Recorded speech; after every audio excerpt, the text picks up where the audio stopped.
Hey guys, good afternoon and welcome back to the stream. We were playing some Sims 4 Strangerville earlier today, but now we're moving on to a game called Monster Prom. This has been on my list for a bit of a space of time, and I was trying to figure out what I was going to stream after playing some Sims 4 Strangerville. I originally thought about going to a different game, but that game had a little bit more of a more violent action kind of feel, so I thought, well, you know, people who watch me stream Sims 4 today, we're kind of looking for something a little more relaxed. So I decided, well, maybe Monster Prom would be a better kind of transition from streaming Sims 4 earlier today. But if you're back to watch more of the stream, thank you so much for being back here. And thanks for hanging out. We're going to check out this game. Let me read the preamble for it, just to kind of get a recap of what the game is about. In Monster Prom, you have 3 weeks to get a date. Go through absurd and funny situations, raise your stats, and seduce one of your classmates. Beautiful art, bold, unapologetic dialogue, and hard choices make up this actually multiplayer dating sim. You can actually play up to 4 people on this dating sim. Be your worst self is the tagline. We'll see. We'll see how bad of a self I can be. Let's check it out. Let's check out the game. Settings, music, sound effects, voice, full screen, display good, blur effect on. Not too much in the settings, so it looks good. Let's do it. Voice interjections, yay or nay. Make your own voices, no effects. Yeah, let's have the voice effects. Sweet. Okay, so here's how we can have multiple players. But I wonder if it's multiple players, Oh, you can do multiple players on my computer, or I can play online. Well, we only got one of us here, so... Yeah, let's do the full game. I want to play the full deal. Spooky high school, the sweetest years of our lives. Back then, we were young and unafraid. Sometimes reckless, sometimes brilliant, sometimes just stupid, but always willing to live life to the fullest. We were on a wild journey to discover who we really were. Oh, who am I? I'm gonna be a Frankenstein dude here. Who are you really? Name? Green. Alright, sure. Was that the Frankenstein sound effect? And we had yet to experience its ultimate challenge, the Monster Prom. I remember it clearly. 6 weeks were left. And as we fantasized about our dream prom dates, we were all scrambling to catch the attention of one of our 6 most charismatic classmates. Okay. Miranda Vanderbilt, age 19, a sweet mermaid princess who was as cute as she was genocidal. Damien LaVey, age 21. Is this high school prom? It's a 21-year-old at high school prom. Am I wrong? Is this not high school prom? A fearless demon with a taste for destruction and a love of fire. Oh, LaVey. Nice reference to Anton LaVey, the famous satanic cultist. Scott Howell, age 21, a werewolf athlete who compensated for his rather small brain with a stupidly huge heart.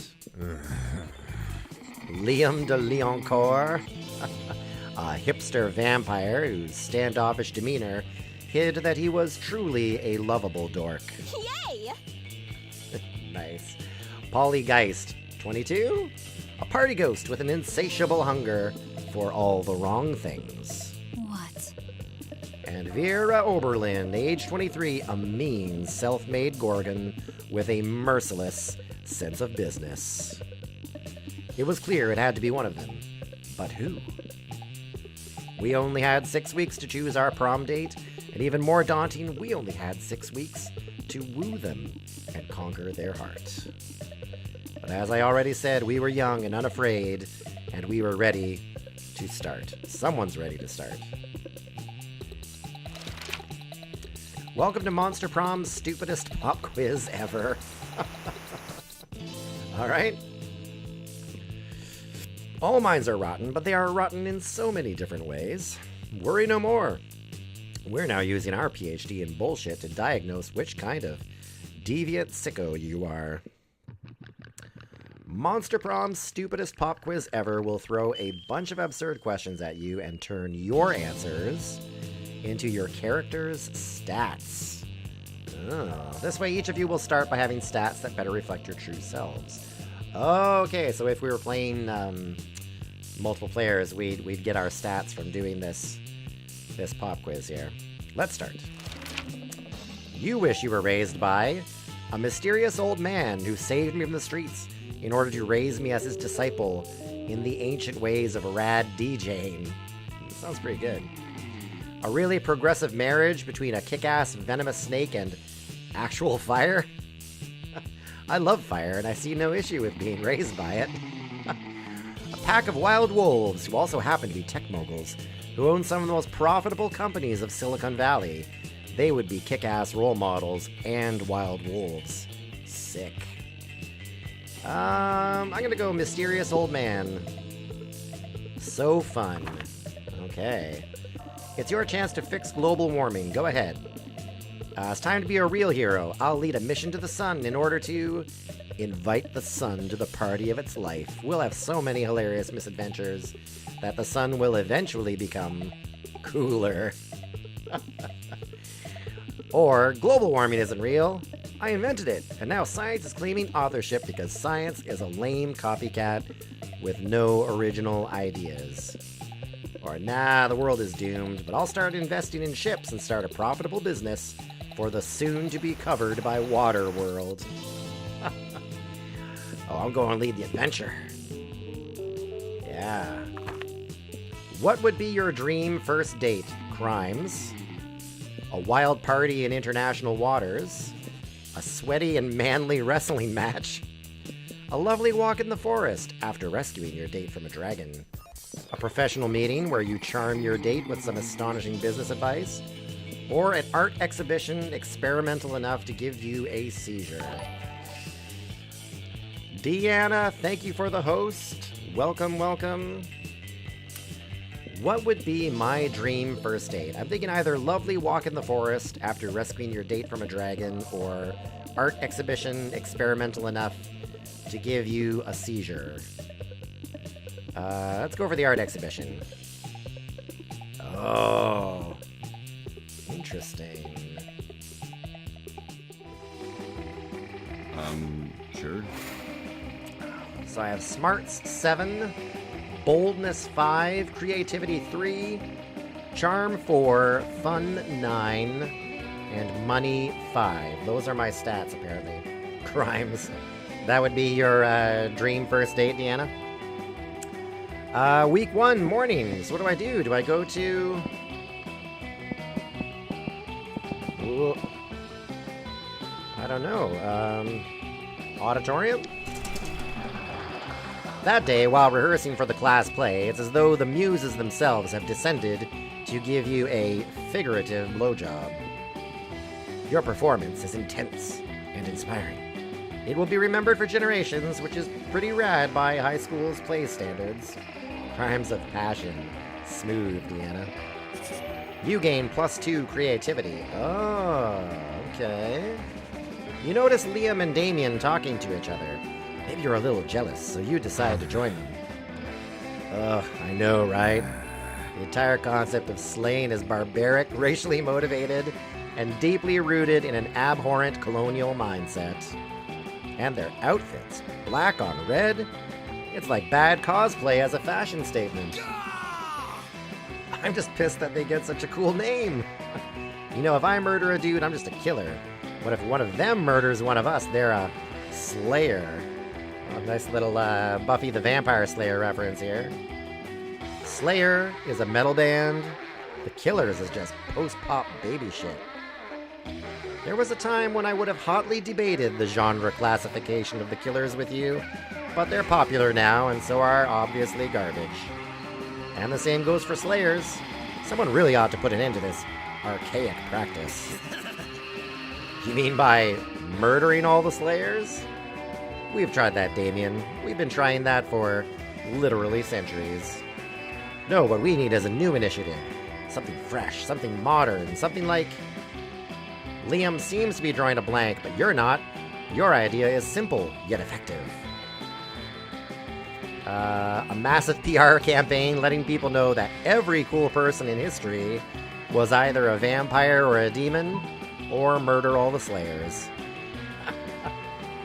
I guess because we're playing the part of a monster, right?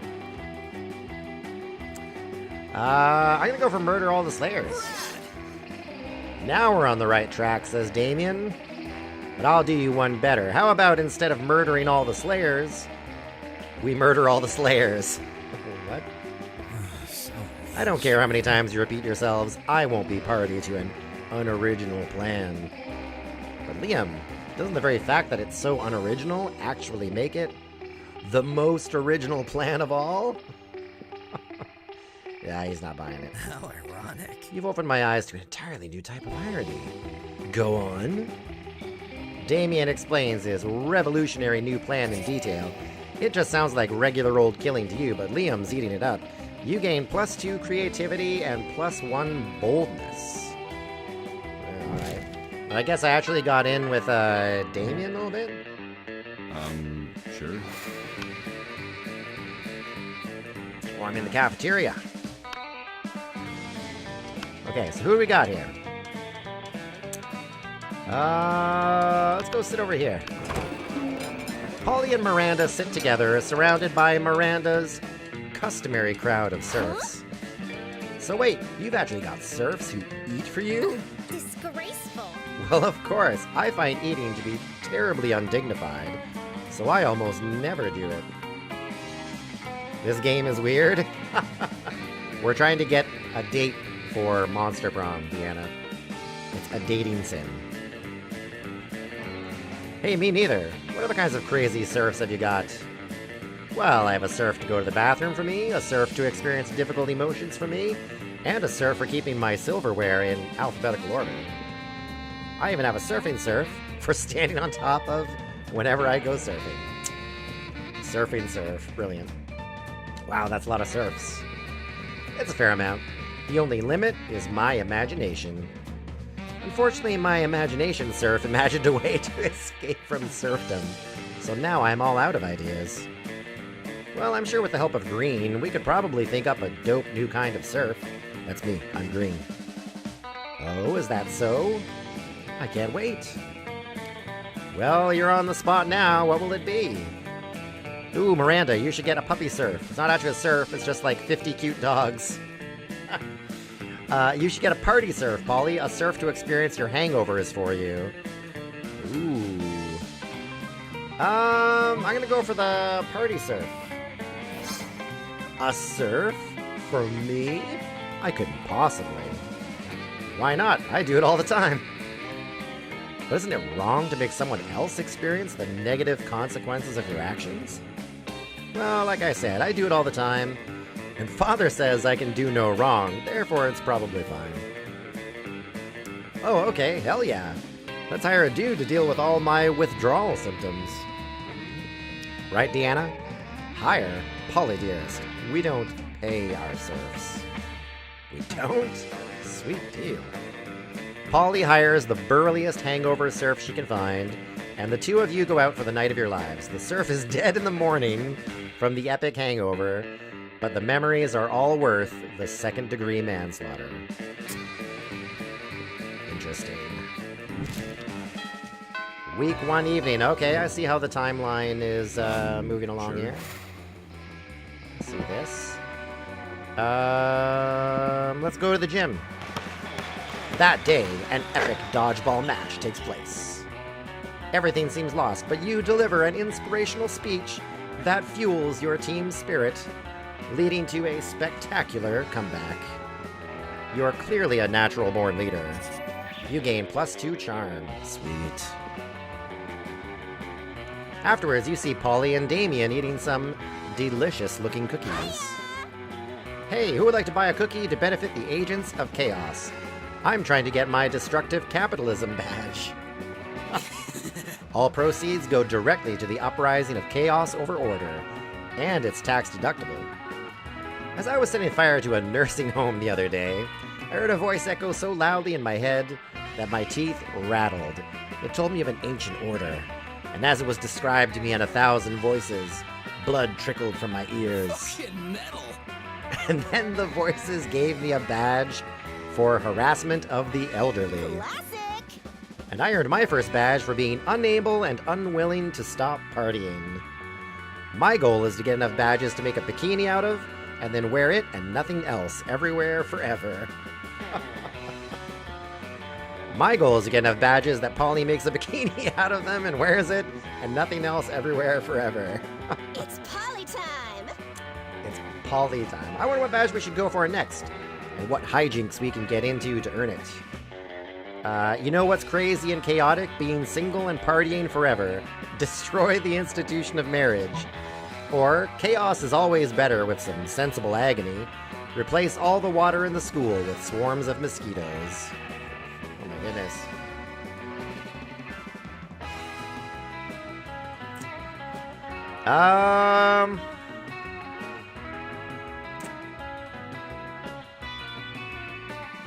See, I think the decisions you're making are trying to get you in with a particular monster, to get a date with a particular monster. They're both bad. I think that's the general idea, Deanna. I don't think in Monster Prom there are supposed to be too many good choices, so to speak. But I want to get him a date with Polly rather than with Damien. So I'm trying to think of what answer she would like. I think she would like the answer being single and partying forever. I think that's what she would like. Yes! She does. Yes, queen, she says. Lame. I always say that marriage is like such an outdated institution. But think how panicked old people will be if we dismantle it. Yeah, they'll act as if it like matters or something.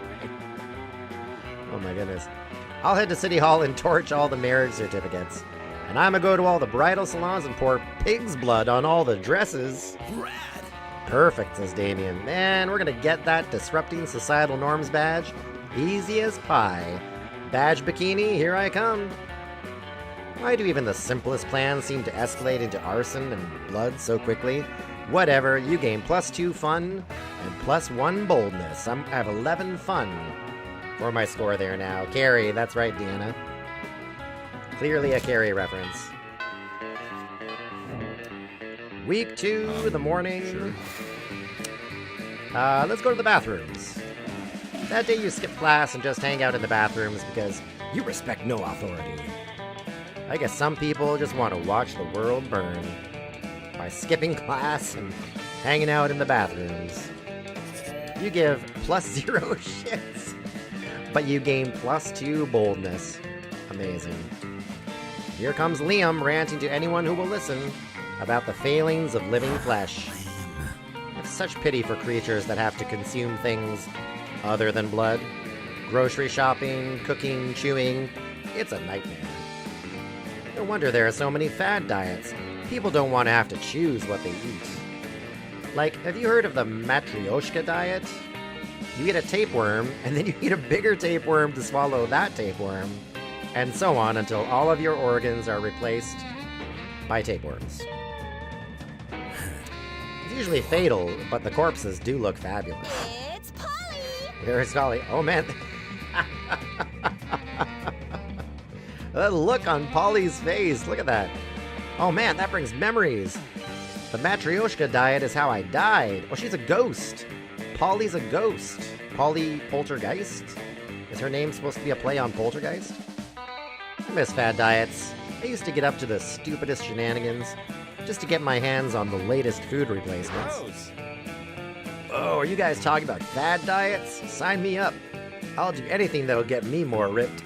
Anything. What? Ew. Have you heard of the Imhotep cleanse? It's where you only eat things that came from a mummy. Mummies are rare, so you get super skinny, plus you get to rob tombs. Or, you've heard of the paleo diet, now try the Jurassic diet. You can't eat anything that isn't a dinosaur. Killing a T-Rex alone will get you super buff. The paleo diet. I think we need to go with the Imhotep cleanse. Yeah, she likes that. Wow, I don't know why I never thought of that. She's like, Why did I never think of the Imhotep cleanse? Finally, a diet that combines my love of being wicked skinny with my love of defiling sacred tombs. Oh my goodness. Yes. I don't even need to eat because I'm a ghost, but I am still so down for this diet. Later, Polly takes you out tomb robbing with her, and even better, she lets you eat everything you find. You gain +2 fun and +1 boldness. And my boldness and fun is just going off the charts here. Sure. All right, let's sit. Let's check out this table with the cat girl at it there. I don't remember being introduced to her. What's up? Welcome to my little shop. Buy some shit. I have shit that will boost your stats, shit that will lead you into stupid new adventures, even some shit that might be much needed at some very specific moments. So take a look. Oh, interesting. Do I have money, though? Oh, I do. I have $5 cash. A fake badass tat. I could buy a sexy fake Latin accent. Why, the hottest thing is being yourself, honey. But a Latin accent is a close second, to be honest. A fake badass tattoo. It has flames and a skull and even a knife. With this, you can murder your enemies, go to prison, make everyone your bitch, and then murder them too, and go to some kind of super prison. Street cred plus 9,000. The gift that keeps on giving. It costs nothing. See, I'm wise enough to know when a gift needs given. Yeah. What? Regular flavor cocaine? A bag of regular cocaine. Good old cocaine. In these times of weird experimental substances with horrible side effects, cocaine has become the new vanilla of drugs. You just got a call from, Ypres? I didn't answer? Ypres? A penguin mask. You want this, you sick pervert? I had no idea you appreciated a good old reverse Romanian Wilkinson. What? I must admit, it's kind of hot you're into that kinky shit. What?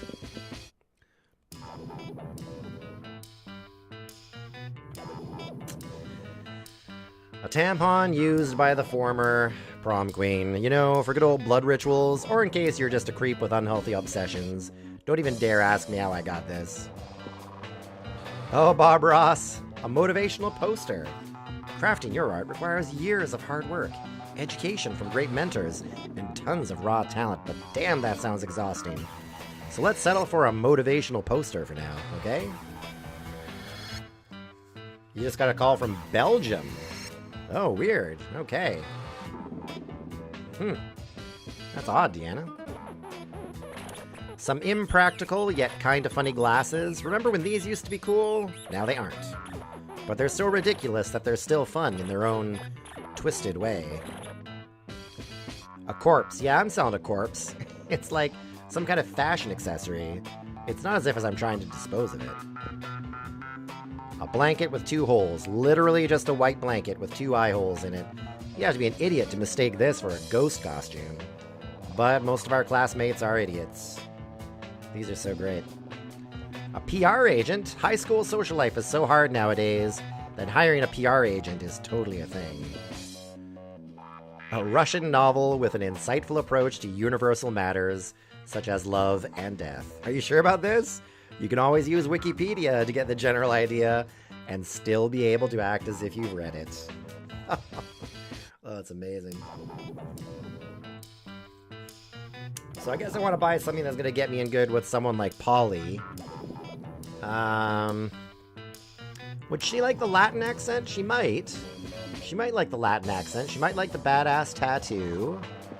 She'd probably like the cocaine, but the cocaine is $10. She might go for the penguin mask. Probably not the glasses. Maybe the corpse?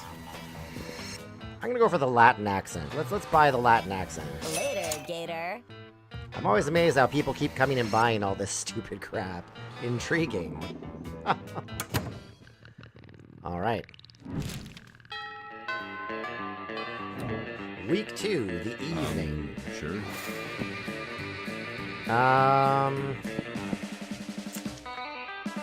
Let's go outdoors. That day during recess, you start a half-hour rave that goes full crazy. You have no idea how it escalates so much, but at one point there are like 300 people. Someone summons demons from a nightmare dimension. Consequences might distort the fabric of reality itself, but who cares? It's a rad party. You gain +2 fun. Man, my fun is just like going way up. My lowest things right now are money, smarts, and creativity. But fun. Hey, Boo. Oh, it's Polly again. Hey, Green darling. It's me, lovely fan favorite Polly. You know, I wasn't always a ghost. Yeah, this is about to get real. Hear me out. I used to be alive, but I died with unfinished business. Now I gotta live forever like this until I finish it. And you might ask, what's your unfinished business, fan favorite lovely Polly? I guess I can tell you. I never did a reverse Romanian Wilkinson. I knew that mask was gonna be something she'd like. You know, sexually. Don't get me wrong. I love being immortal and walking through walls and shit, but my soul will never truly rest until I do that freaky sex move. Maybe I should have saved my money and gotten that mask. Oh well.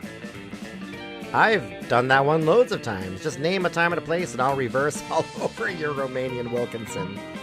Throw a smoke bomb and escape while leaving a replica of yourself. That should buy you time to figure out what a reverse Romanian Wilkinson is. Yeah, I've done that loads of times. Yes! Finally, someone as well-versed in freaky sex as I am. At last, I can be free of my eternal ghostly prison. Or whatever. Don't I need the mask? But mostly, freaky sex. Alright, it's on. Prom night, okay? You bring the supplies, I'll bring all my sexpertise. And hey, purge the zucchini, Admiral. Purge the zucchini? What does that mean? You know what I'm talking about. See you soon. No, I don't know what you're talking about. She totally phased out. Oh boy. You might have just gotten yourself tickets to the wildest night of your life. But what the fuck is a reverse Romanian Wilkinson? And what are the supplies? For now, you at least gain +3 fun. I think I know exactly what it is. I think I need to get that penguin mask. I need to get money. Sure. Where can I go to get money?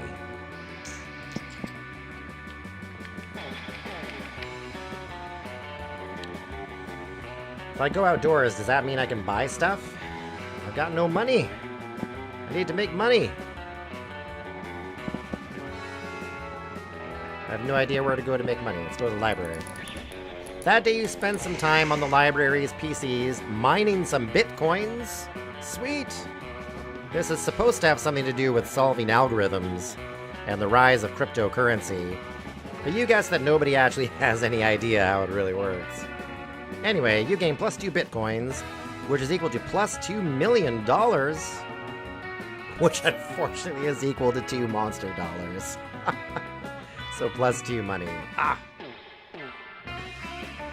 In the middle of everything, a portal opens up and swallows Vera, Polly, and Liam.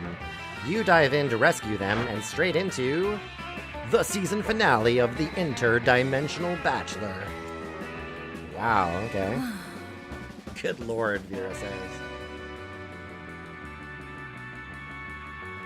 Good lord. Help, I'm in danger of spraining my eyes from rolling them so hard. Yes! Oh my god, we're on a game show? Yes, indeed. Tonight, you three will answer a series of trivia questions. Whoever gets the most points becomes my... I'm gonna win. I don't even care what the prize is. Your what? Your wife? What a revolting premise. So you're saying we're supposed to respond to a series of questions and scenarios, our answers to which will make us more or less likely to achieve a romantic outcome with you? That's extremely problematic. I can't think of anyone who would ever want to play such a tawdry dating game. Meta. It's very meta. Because we're playing that exact kind of game right now. Everybody, stop raising reasonable concerns so I can hear the first question. That's the spirit. Question number 1.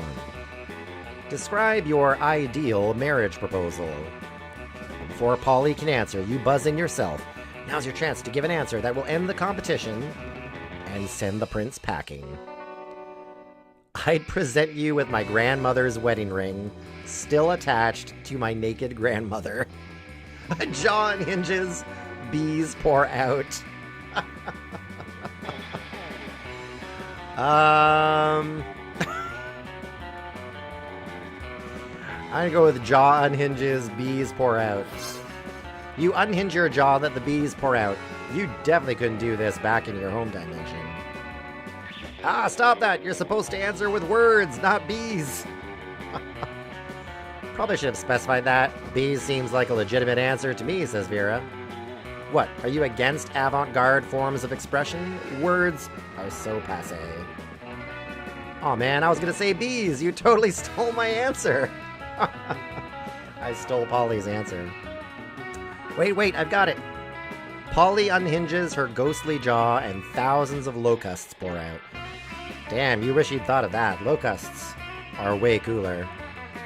It doesn't matter though, the prince is so busy fending off bugs, he can't focus on keeping you in his dimension. You all teleport back home. I guess that's a good thing? I did it? You're pleased with your victory, although your throat is a little hoarse, which is ironic, because a little hoarse isn't what came out of your mouth. But you gain +2 creativity and +1 boldness. Amazing. Sure.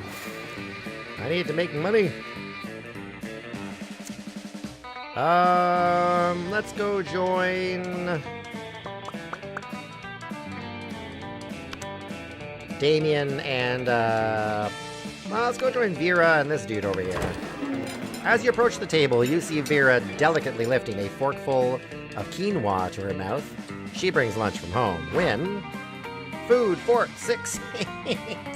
Who do we deliciate? Eating. Yay, eating. Scott, what on earth are you doing? I'm cheerleading you to help you be the best eater in the whole school. What caused this obsession with cheerleading me through mundane activities that require no cheerleading? Everything requires cheerleading, silly. That's why we have cheerleaders for our cheerleaders. But I can see my cheerleading's not working. You haven't eaten anything yet. That's because you keep startling me with your damn cheerleading. I can't eat when I'm startled. No, that can't be it. I must not be cheerleading hard enough. Hey friend, maybe you can help me. Oh, so that's my choice. You shouldn't be cheering for Vera to eat the food. You should be cheering for the food to get eaten by Vera. In the walk-in freezer. What? The problem is obviously that we aren't dressed up as a giant salad.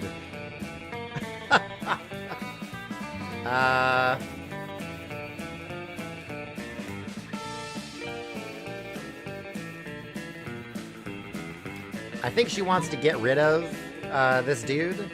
So I'm going to tell him he has to go cheer in the walk-in freezer. Oh, she like that. Oh, duh. It's just like when we cheer for the other team to lose instead of cheering for our team to win. Yes, I invented that cheerleading strategy. It gives us a huge psychological edge against teams that hate losing. I'm going to go try it right now. Those vegetables are going to get so inspired. Scott runs off to the kitchen to inspire the vegetables. You can still hear his muffled shouting from the back. Quite pleasing. Oh, Vera like that. Thanks. Now I can finally enjoy this quinoa and baby tears salad without unwanted encouragement. For the next week, all the cafeteria food seems extremely eager to get in your mouth. Cheerleading really works. Amazing. Week 3 evening, we're running out of time here. I gotta get more monies.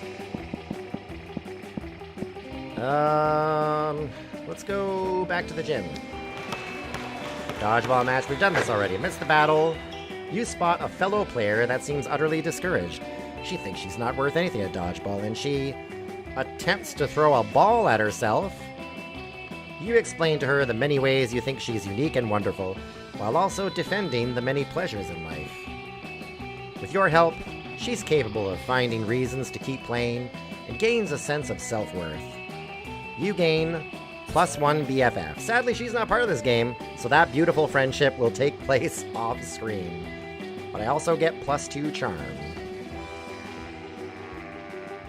Polly seems really excited about trying a reverse Romanian Wilkinson with you. And the only thing you have to do is get all the needed supplies. I know, I gotta get that mask, but I think it's like 10 bucks. Which would be fine, except you have no idea what any of them are. Luckily, you've got a few spare minutes to try and figure this out. You do a quick search on your phone, because you assume the internet must know something about this, as long as it's related to very weird sex fetishes. Nothing. While trying other keywords, you spot the Coven, looking over at your phone. Whoa! What is this? Always the same with you. What? Could it possibly be they know something about the reverse Romanian Wilkinson? No, they're always bitching so much about saving the world, they would never admit they're into these kinds of very weird sex fetishes. Maybe you're not searching hard enough on the net. Or maybe you're letting your prejudices blind you. There's not much more time to lose here. The solution is clear. Use your people skills to get the 3 witches to admit they know what a reverse Romanian Wilkinson is, and to tell you what you need for it, or you're tackling online searching in a very short-sighted way. You need to come up with unexpected search terms that will point you in the right direction. I've got a pretty high charm score, so maybe I'm gonna try getting the knowledge out of the witches here. Sex. You use your refined persuasion skills with the Coven, which include techniques such as repeating, "Tell me what a reverse Romanian Wilkinson is," to the point of exhaustion. Oh. Okay, we might know what a reverse Romanian Wilkinson is, but we know because of saving the world. Yeah, I think you're right, Deanna. I think the library is where we likely go for money. So you'll need a penguin mask, a bag of marbles, and a kilo of guacamole.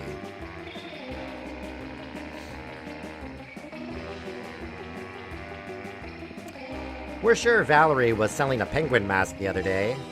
Don't think we have a kilo of guac for you. What kind of pervs do you think we are? We totally have a bag of marbles, though. How about you keep the marbles and we never mention this again, okay? Okay, bye. Nicely done. In the end, it turned out to be exactly like that old... WTF. In the end, it turned out to be exactly like that old toy commercial jingle. Marbles, marbles, you never have enough. They're perfect for booby traps and for super weird sex stuff. Huh. These marbles smell funny, though. Maybe they're already used. Oh. At first you feel like that's not okay, but then again, you're about to get into some really kinky stuff, so who are you to judge? Your mind is opened and your excitement grows. You gain +2 creativity and +1 fun. Well, that was interesting. Sure. Alright, well let's try the library to see if we can't get more money that way. That day you spent some time... You might be right, Deanna, about the library being where we get money. That day you spent some time on the library's PCs, playing some good old online poker. Gambling seems like a stupid and dangerous decision. But who cares? This time it paid off. You gain +2 money. Amazing. You come to as if you had been knocked out or dragged or something to the sound of... Welcome back to Season 2 of the Interdimensional Bachelor. Today's competitors are last season's flaw in the cogs. Green... and an army of sexy werewolves. Hooray! What's up, losers? For the last time, fuckbench, I'm not a werewolf. Perhaps not, but you have a fiery temperament, wolf-like drive, and killer abs, so it's close enough. Yeah, bro. One of us. One of us. I thought we were going to do a sports game. Sports game. Sports game. We are, my dear sweet army of sexy werewolves. And green. We are... In fact, it's time for our first round. Are you ready? For your first test of speed, strength and skill on the Interdimensional Bachelor Season 2, it's time to see which of you incredible lichens can sign your name on this legally binding document. That is in no way a marriage contract. The fastest. Look, he's winking over here. No way. In no way is it a marriage contract. You can see the werewolves' tails wagging in anticipation, ready to prove themselves the fastest, bestest athletes. And Damien is cracking his knuckles, not about to be undone. If you don't step in, at least one or two of these people are going to end up married to the prince, out of sheer hyper-competitiveness. Thinking quickly, you sign the name of Tyr Elliot the Terrible, thus summoning him, eat the contract. I'm gonna eat the contract. Fast as lightning, you sprint over the table where the marriage contract sits and devour it. I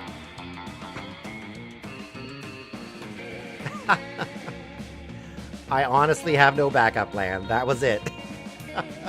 I was really counting on the athlete's sense of competition to immediately drive them to sign the contract with no thought whatsoever. I was just so confident in that I suppose you can all just go home now then. See you next scheme. And if he calls that a scheme, that's pretty embarrassing. Who would actually fall for... Aw, man, no fair. He ate the contract before we even got started. Rematch. Oh, if we're doing a rematch, I'm definitely going to sign the contract. So good, so fast. You and Damien hustle the werewolves out of the prince's dimension before they can accidentally marry themselves off. And so you all remain single, happily ever after, free to take whomever you want to prom. You gain +2 fun and +1 smarts. Nice. I haven't been gaining a lot of smarts, so that was good. Sure. Let's go sit with Polly here again. You approach Scott and... Oh, it's Scott's the name of the werewolf. Scott and Polly's table to find them crouched behind a pile of jelly desserts. Plotting. Hey, bro. Thank Brosa if you're here, bruh. Come on, join our huddle. Maybe you're curious about our huge pile of jelly jam gelatinous dessert cups? Well, wonder no more. We're going for the jelly prize. Yeah, we're gonna win it. If we collect the foil cover of 100 jelly desserts, we will be the lucky winners of... Yes! 1 free jelly dessert. But right now we're stuck. We've only got 99. That means we need one more, Scott. We need one more. You'd give them your jelly dessert, but you already threw it at a bird person you hate. Guess you've got to make a choice. Steal the final jelly dessert from the jelly dessert factory, or make like a puppy dog and beg. All things are sweeter when achieved through pity. Let's steal the final jelly dessert. But isn't stealing wrong?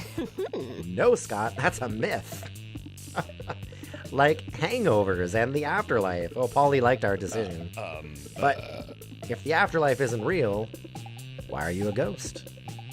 There's no time for metaphysics, Scott. We've got a heist to plan. No, Coach says stealing is wrong. Unless you're stealing a ball or a base, or victory from the jaws of defeat. Actually, seems like sports is mostly about stealing. It's Polly time! Well, that settles it. Time for stealing. 1 fake bus, 1 real woolly mammoth, and a brutal running gun battle later, you finally secure 1 illicit jelly cup. Oh my goodness. Which you turn in along with your 99 other jelly cups for 1 free jelly cup. Scott is too upset by all the violence, so you split your free jelly cup with Polly. Worth it. Oh my goodness. So should we go back to the library again and get more money? Sure. I think we do. I think we need $10 to get that mask, so... let's go to the library again. Show me that money. Aw, you miss me and my shit, huh? Worry no more. All this shit can be yours if you have the money. Not me, though. Oh, I need $10. Ugh. You get the whole point of running a business like this is to sell stuff to people, right? I think you're missing the point, sweetheart.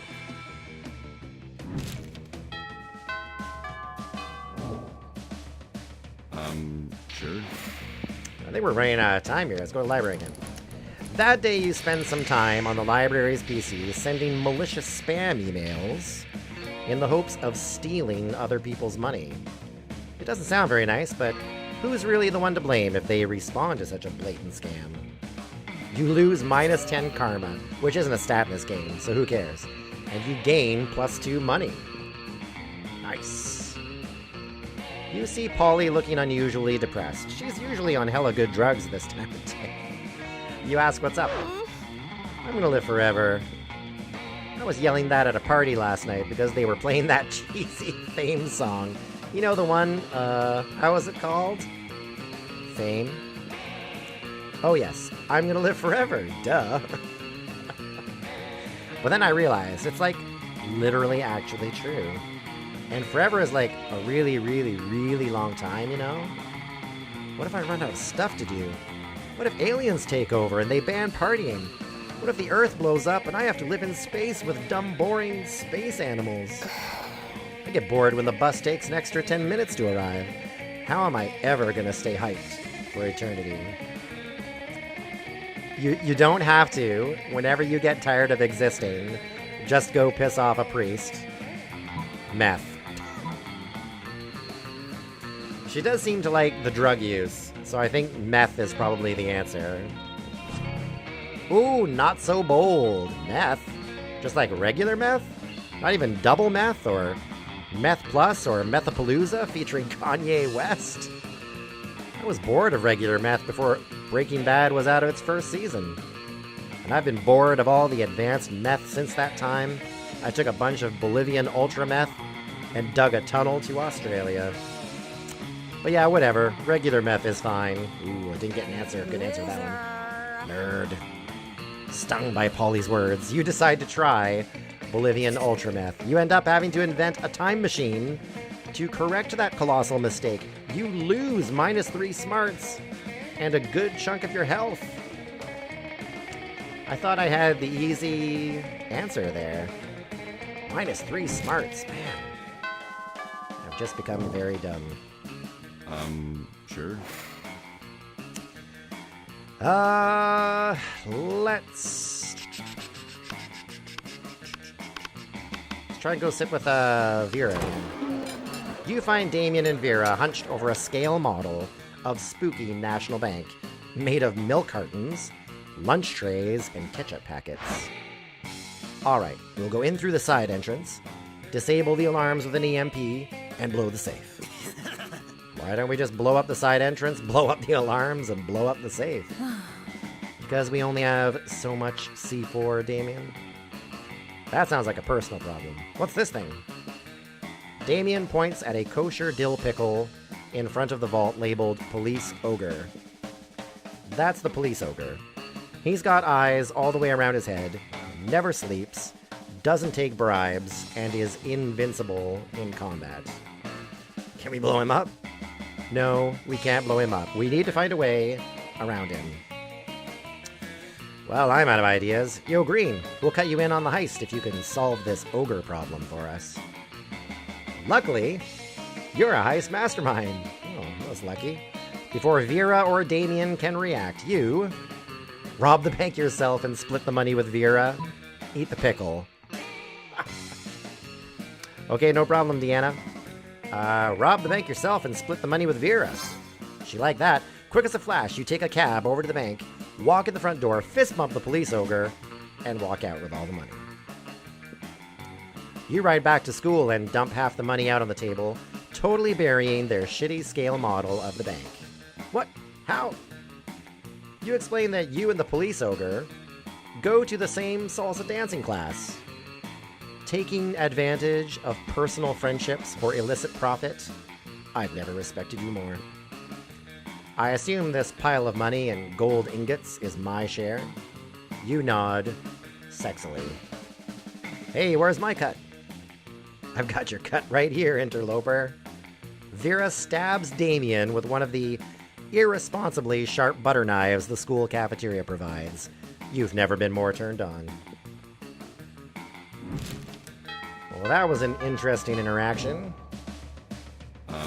Sure. Week 5, the evening. Let's go make some more monies. That day you spend time on the library's PCs managing your start kicker. You deceive lots of people with a sensationalist video and impossible promises. Nice. You gain plus 100,000 money when almost everything goes to cover costs, and you keep only plus 2 money. You're hanging out with Polly afterwards, and she's about to show you her latest dumb tattoo when suddenly... Greetings, my love. Never fear, my lady. I will save you from this lascivious cretin. Ugh, it's the interdimensional prince. He's apparently here to block your metaphorical cock. Whoa. You're so sparkly. Are those tearaway pants? Sadly, they are not, my queen. My fashion sense does not operate on the same ethereal plane as your own.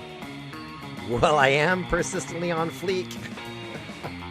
I died on fleek, and so I'm cursed to roam the earth forever, eternally on fleek. It is this exact on fleekness which I seek. For you see, madam, I'm in need of a fashionista such as... Oh, I pressed click too long. Something about fashionista for their wedding day. Whoa. Ours? This could be bad. You know Polly's not above getting married as a one-off joke. You've got to stop this madness. Throw a party so dope Polly doesn't want to travel to another dimension. A party with sex lasers. Or marry the prince yourself right now. Sex lasers. There we go. You steal the sex lasers from your school's highly controversial physics lab and get the party started. Amazing. Great Zorblans of Gorlaxia. I did not know you had such sick parties in this dimension. It's party time. Yeah, boy, this school is nationally ranked in the field of particle physics. I don't know what kind of snooty soirees you've got over there in the snooze dimension, but here at Spooky High School, we have sex with coherent light. I am truly humbled by the hardiness of your party. I shall return to my dimension and lament the fact that it is a total party wasteland. You don't even notice the prince leaving because you're too busy humping a laser. You gain plus 2 boldness and plus 1 fun.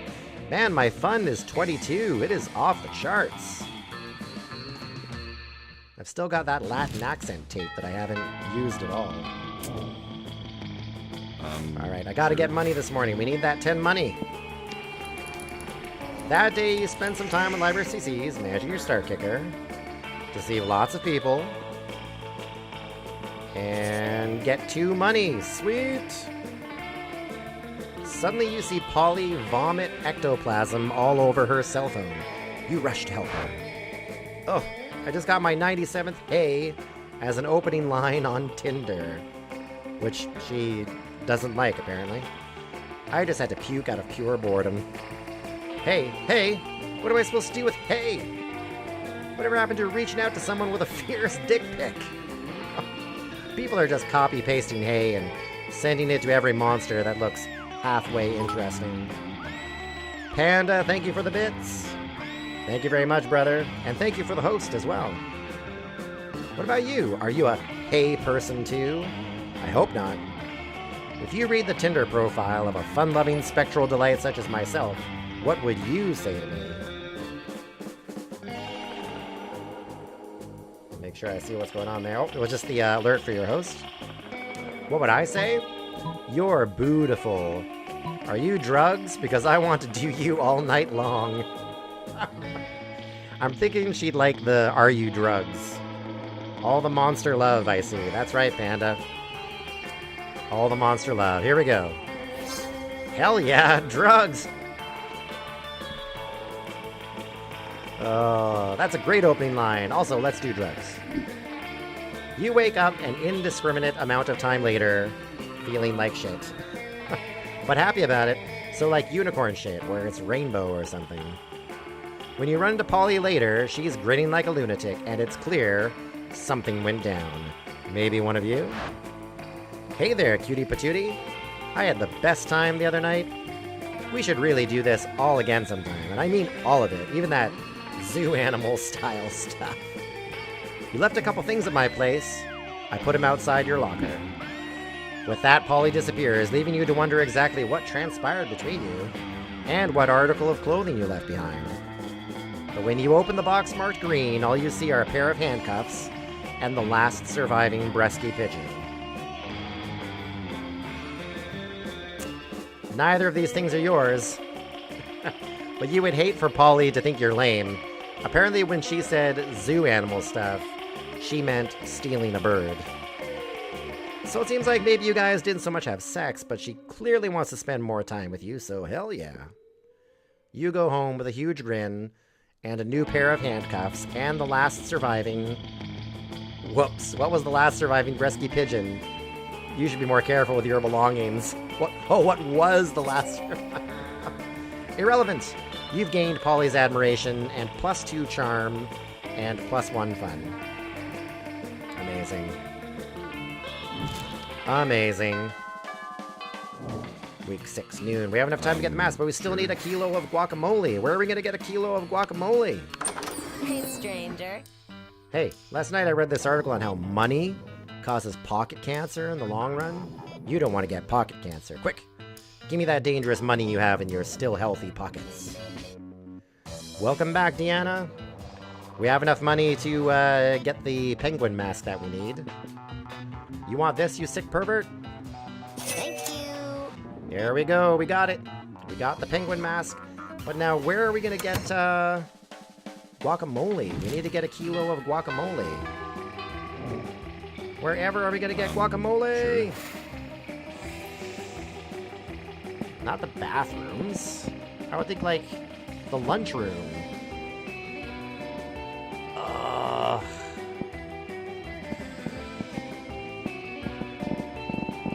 I don't know, your guess is as good as mine as to where to go.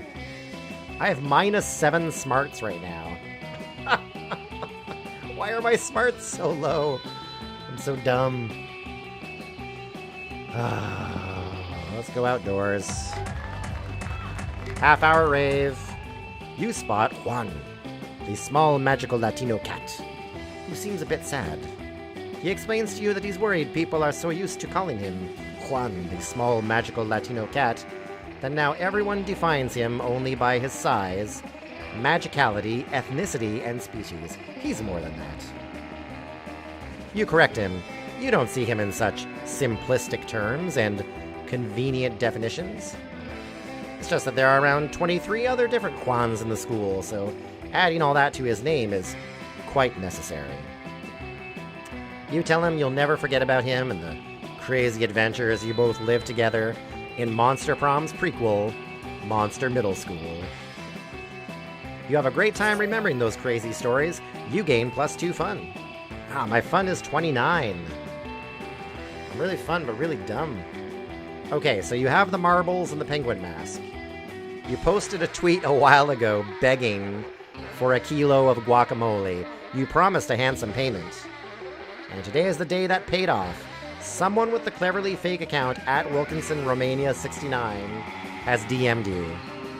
You've arranged a meeting at the outskirts of your school where all shady deals take place. And I just spent all my money getting the mask. Boy, is this complicated. If only you could buy guacamole at the supermarket or the pharmacy. Elders usually tell stories of how it was done that way centuries ago. The good old times. While daydreaming of days when guac was easier to get, you bump into at Wilkinson Romania 69, who turns out to be none other than Liam.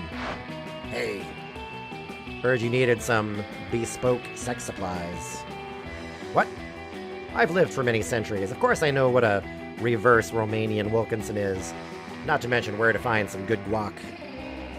I'm all in for the people ready to explore the limits of their sexualities and the potential uses of avocado. But this is going to cost you, my fellow friend. Ooh. Blackmail him. You'll take the guac in exchange for never telling anyone he's a kinky vampire who carries guac around. I've got no money in my pocket, so I have to do blackmail him. I can't do negotiation skills. Oh, but my charm is way better than my...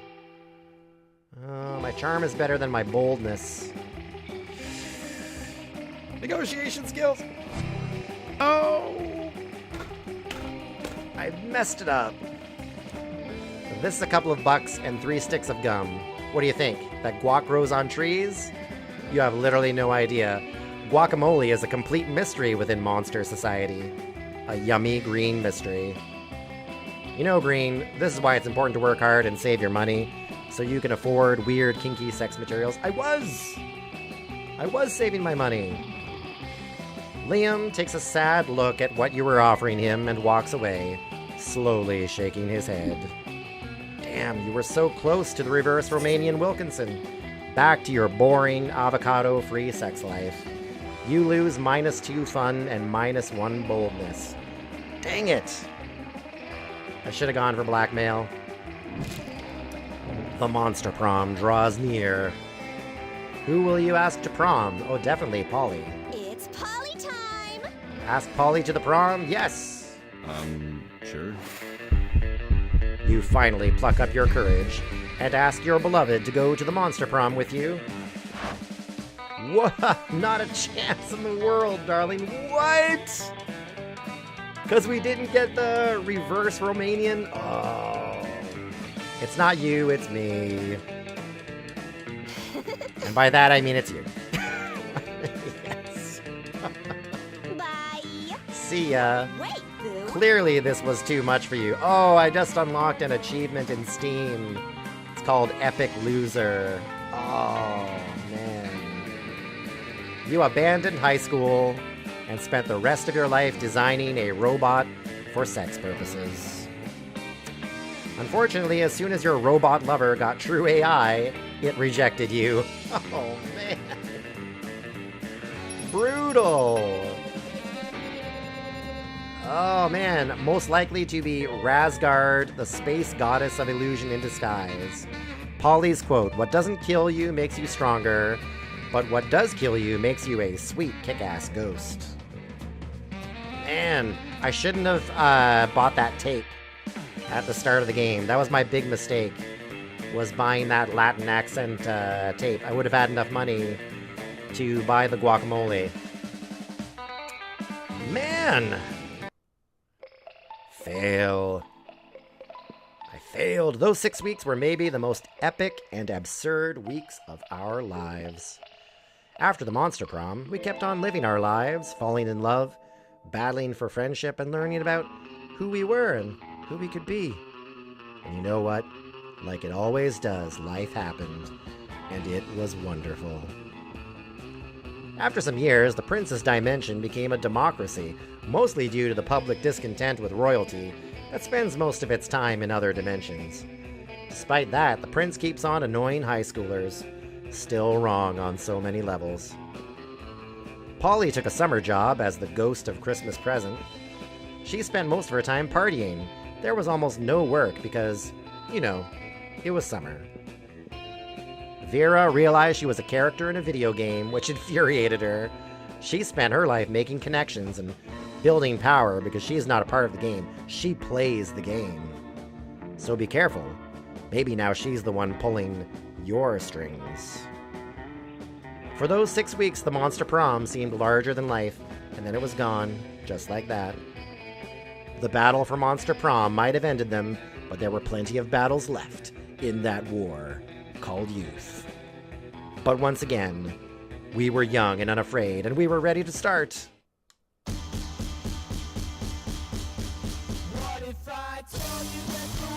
And now you got all the pictures. Nice. Photograph montage. It's a cute game. I feel like I gotta try again though, but maybe not for Polly, but maybe try and get Vera. Oh, that's Mumra. And Slenderman. Oh man, that's too funny. Mumra and Slenderman. They had like Easter egg photos of different monsters. Yeah, I definitely want to try this and get Vera. So want to make sure my sound levels are okay. Yeah, my sound levels are okay. Be a little lower. Game could be a tad lower.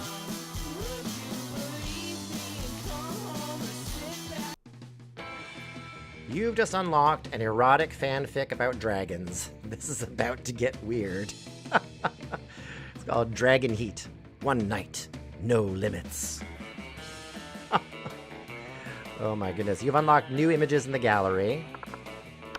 Okay, so what's in the gallery here? Oh, we got Polly there. Okay, endings. Polaroids. Okay, interesting. More art. Oh, these were all different items during the game. Fan art. No fan art. What the what? Alright, let's try it again, and this time I'm going to try and get Vera. We're going to try and get Vera to be our Monster Prom date. One player again, full game. Okay, Spooky High School, the sweetest years of our lives. Back then we were young and unafraid. Sometimes reckless, sometimes brilliant, sometimes just stupid, but always willing to live life to the fullest. Yeah, you like the telephone ring? We did move the receiver a little bit, but it's still in my office, so you're still gonna hear it on occasion, unfortunately. We were on a wild journey to discover who we really were. Maybe this time I'll be dude here. Yellow. Yeah, okay, I'll be yellow. Sure thing. And we had yet to experience its ultimate challenge, the Monster Prom. I remember it clearly. 6 weeks were left. And as we fantasized about our dream prom dates, we were all scrambling to catch the attention of one of our 6 most charismatic classmates. Now, we met all these classmates already, so I don't need to go over all their names again. We got Miranda Vanderbilt the Mermaid, Damien LeVay the Demon, Scott Howell the Werewolf, Liam de Leoncourt the Vampire, Yay! Polly Geist the Party Ghost, What? and Vera Oberlin the Gorgon. This time around, we're going to try and get Vera to be our date. It was clear it had to be one of them. But who? We only had 6 weeks to choose our prom date, and even more daunting, we only had 6 weeks to woo them and conquer their heart. But as I already said, we were young and unafraid, and we were ready to start. Here we go. Welcome to Monster Proms. This is the pop quiz we take to determine our stats, so I want to try and get lots of money. So if I remember correctly, certain options you answered would give you lots of money or lots of fun. I think I know what to do. Okay, we're going to quiz to find out our stats. Stats that reflect your true selves. Not really this time around, but we want to get a lot of money, basically. Be a visionary. What will the next big social media craze be? Greek agoras, like literal Greek agoras, reinstated in our cities. Places where philosophy and arts are discussed by the greater minds. That's social media I want to log into. Right? Is that our social media we want? Bullshit. It's Facebook. But each time someone shares news that isn't supported by real facts, they're taxed. And the money goes to the people exposed to that bullshit. I think that's what Vera's gonna like. Arbert? From now on, a socially awkward guy named Robert will do everything he's commanded to do through the app by its users. That'll be the next big social media craze. Let's go with bullshit. So wealthy. Nice. If you had to have sex with an animal, which animal would it be?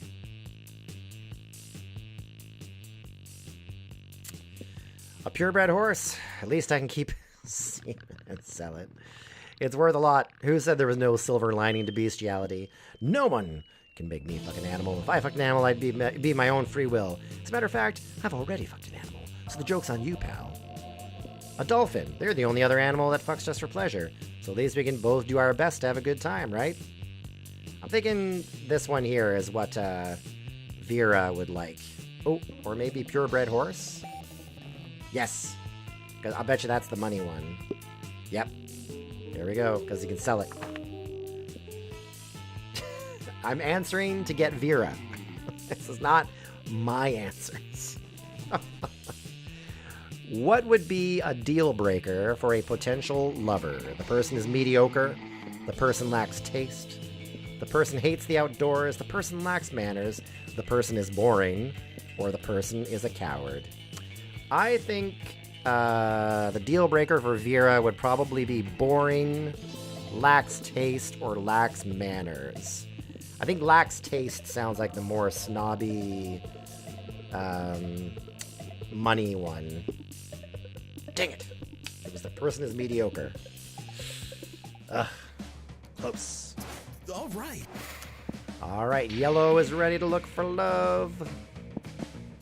So we got money 9. So money is our highest. That's good. Let's go to the auditorium. That day, while rehearsing for the class play, it's as though the muses themselves have descended to give you a figurative blowjob. We got this the last time. Your performance is intense and inspiring. It will be remembered for generations, which is pretty rad by high school play standards. Is this going to start us off with Liam and Damien again? I gain +2 creativity. Liam and Vera, there we go, nearby, doing what they do best, judging people. Pathetic. Ugh, do you see the leggings that Succubus is wearing? How could I not? They're about as subtle as the didactic intent of Jonathan Swift's A Modest Proposal. You know, Liam, sometimes I worry that we're the only 2 fashionable monsters at this entire school. But then I realize that's not something to worry about. That's something to feel smugly superior about. I could have put it only slightly better myself. Now focus, Vera. We've got so many more outfits to critique. No way to avoid it. You're about to walk right past them. Quick! Improvise a fashion accessory that'll actually impress them. Put on the hot dog costume you keep in your backpack for emergencies. It's so ironic. Liam should love it. Strip naked, then tell them you're wearing fabric that only cool people can see. Vera's all about being cool. Is this ironic? I can't see Vera liking the hot dog costume, so we'll do the strip naked. You rip off your clothes, saunter casually up to Liam and Vera, and let them know about your special outfit. They look you up and down, then look at each other, then look back at you. It looks Not good. bad. Decent. I'd give it a 7 out of 10, says Vera. Look, she's blushing. Vera's blushing up there. I wouldn't choose that for myself, but it's certainly a bold choice. One could say even a pleasant one. Yeah. Yes, I too can see your outfit. It's fine. He's blushing too. That has been. Oh, what? quite No, I know nice. the classic "this is an invisible outfit for cool people" trick. I wouldn't fall for that shit. I was actually talking about, whoa, walking naked in front of people. You truly dance the line between being bold and just being an exhibitionist. You gain +2 boldness and +1 charm. Amazing. But we got in good with Vera. So that was good. Winker. We got in good with Vera. That was our hope. Okay, is this the vendor here? Is this dude the vendor now? No, she's a vendor. Who's this dude then?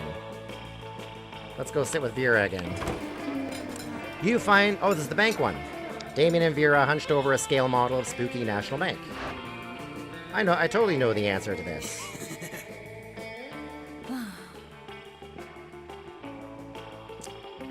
Damien points at a kosher dill pickle, says police ogre. That's the police ogre.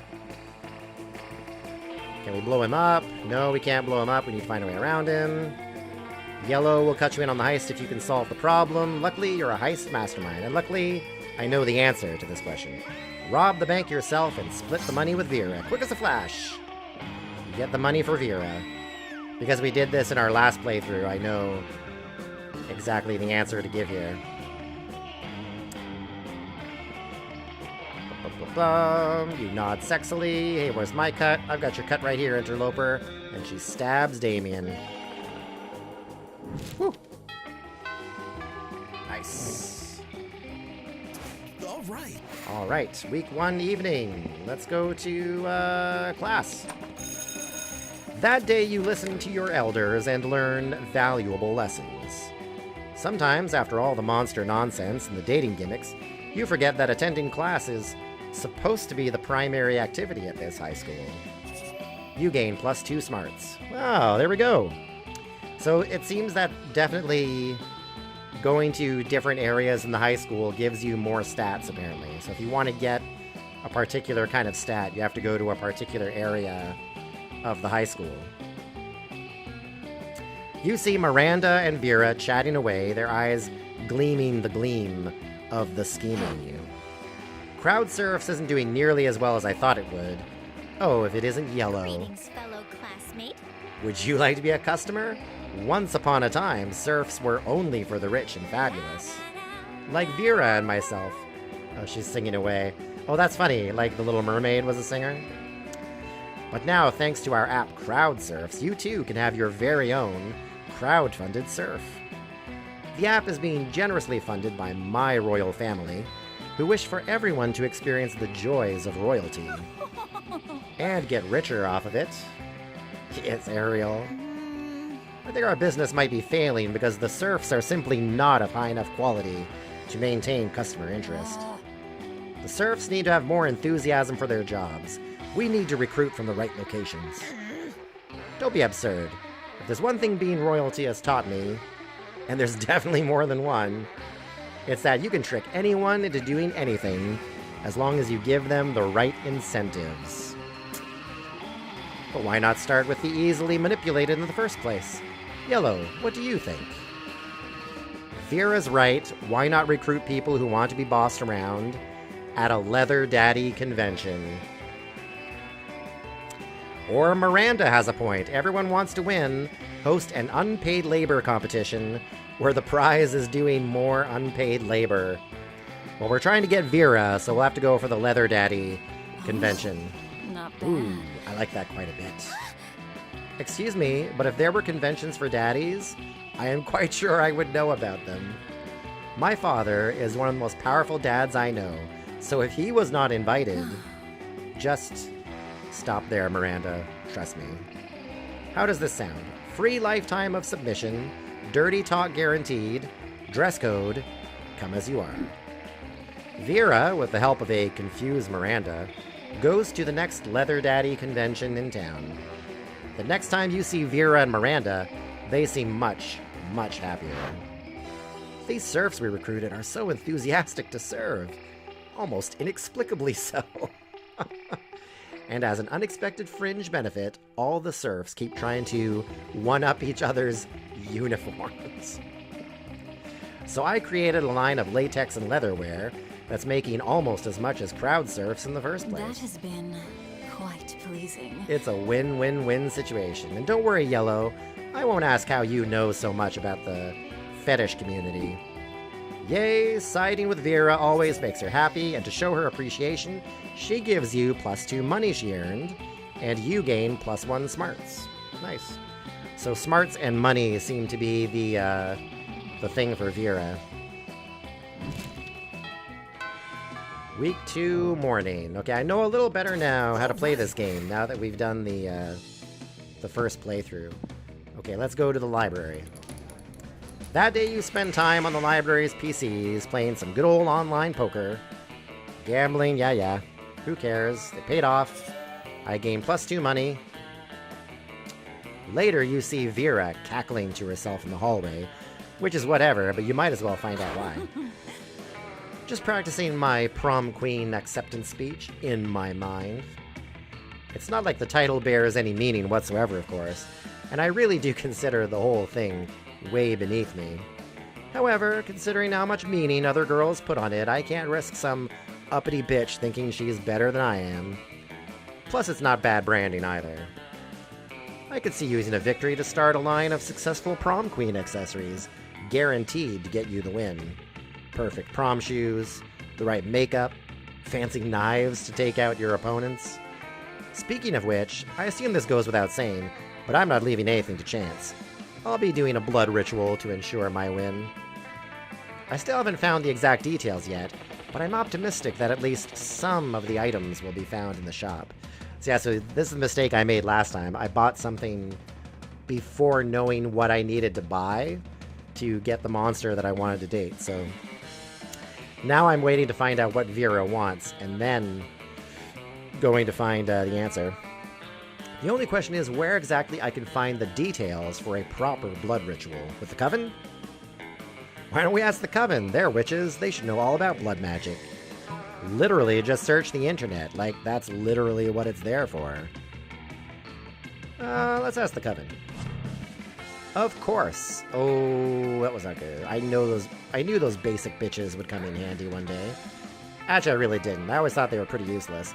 But I'm never mad to be proven wrong when it serves me. Using the skills you gained during the extra credit summoning seminar, you call forth the Coven. What is it now? Is there some emergency? Is the world in need of saving? Of course not. The world is the worst. Why would I ever want to save it?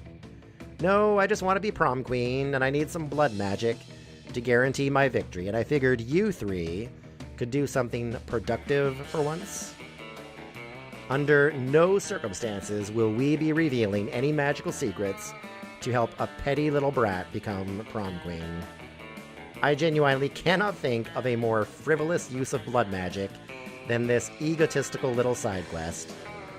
Every time I think the students of this school could not be any more ludicrous, yeah, when I need your opinion, I'll ask for it. You're the one who called us here. Yeah, and a lot of help you've been. Now get out of my sight before I use my sight to turn you to stone. Vera turns to your sorry ass. I made the wrong choice.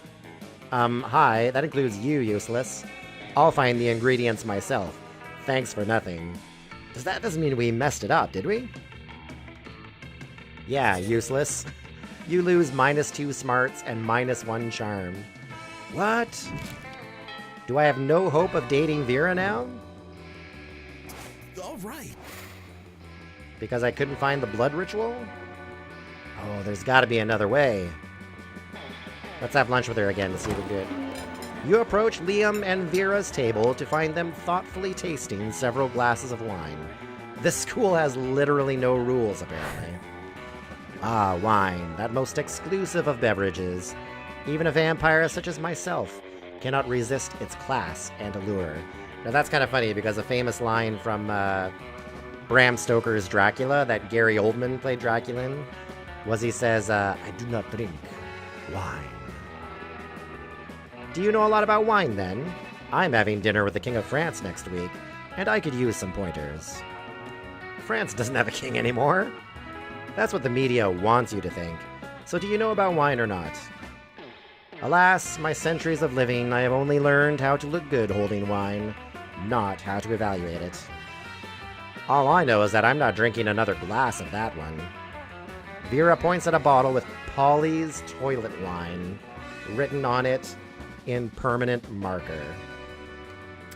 It's fancy, yeah. Polly's toilet wine. What I wouldn't give for an experienced sommelier to help us judge which wine is best. You know nothing about wine, but you're pretty sure most sommeliers just make stuff up anyway. You suavely recommend? Try the sangria. It pairs well with seafood and blood. The tannins in this robust Malbec are an elegant way to mask the taste of poison, perfect for diplomatic missions. That is nasty, isn't it? I'm gonna go with the tannins in this robust Malbec, because that sounds a lot more like a sommelier. Why would you want to disguise the taste of... Oh. You're going to poison someone. Of course you are. You're always poisoning people. Vera liked that, though. Vera liked my response. Quiet. No, I'm not.